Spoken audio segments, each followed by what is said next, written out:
गोंडवाना गणतंत्र पार्टी युवा प्रभाग ने अपनी विभिन्न मांगों को लेकर कलेक्ट्रेट का किया घेराव, जिला प्रशासन को सौंपा ज्ञापन।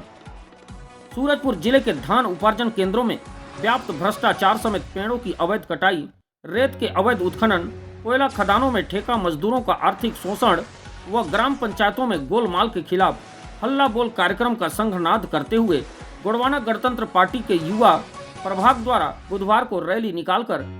जिला संयुक्त कार्यालय का सांकेतिक घेराव कर राज्य सरकार के विरुद्ध जमकर नारेबाजी करते हुए जिला प्रशासन को ज्ञापन सौंपा है। आंदोलन का नेतृत्व गोंगपा युवा मोर्चा की प्रदेश महासचिव सुश्री रितु पुंदराम ने किया। पूर्व घोषित कार्यक्रम के तहत गोंडवाना गणतंत्र पार्टी के कार्यकर्ताओं ने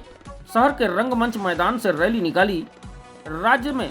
सत्तारूढ़ भाजपा सरकार के विरुद्ध हल्ला बोल कार्यक्रम के तहत जमकर नारेबाजी करते हुए जिला संयुक्त कार्यालय पहुंचे, जहां गोंडवाना गणतंत्र पार्टी के कार्यकर्ताओं ने संयुक्त कार्यालय का सांकेतिक घेराव कर विरोध प्रदर्शन किया।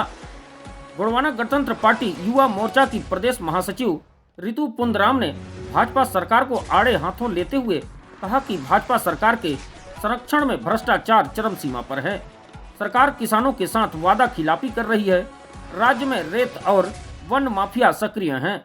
ग्राम पंचायत में विकास के नाम पर भारी भ्रष्टाचार किया जा रहा है। उन्होंने कहा कि जिले के समस्त धान उपार्जन केंद्रों में कृषकों से धान तोलाई, बोरा पलटने एवं धान की गुणवत्ता जांच के नाम पर किसानों से 1-2 हजार रुपए की अवैध वसूली की जा रही है, जिसका विरोध करने पर धान उपार्जन केंद्रों में पहुंचे किसानों को बेवजह परेशान किया जा रहा है। सरकार पर आरोप लगाते हुए कहा कि विधानसभा चुनाव 2023 के दौरान भाजपा ने घोषणा की थी, छत्तीसगढ़ में भाजपा की सरकार बनने पर प्रति एकड़ 21 क्विंटल धान तथा 3100 रुपये प्रति क्विंटल के हिसाब से एक मुश्त राशि की भुगतान किया जाएगा, लेकिन वर्तमान में 2300 रुपये के हिसाब से ही भुगतान किया जा रहा है, जो कि किसानों के साथ वादा खिलाफी है। गोंडवाना गणतंत्र पार्टी के नेता रणसाय उर्रे ने कहा कि जिले में भारतीय संविधान के 5वीं अनुसूची क्षेत्र में पेशा एक्ट का उल्लंघन किया जा रहा है। हमारी मांग है कि ग्राम पंचायतों में पेशा एक्ट का परिपालन करते हुए ग्राम सभा के प्रस्ताव के बिना जल, जंगल, जमीन एवं खनिज संपदा से संबंधित उपभोग पर रोक लगाई जावे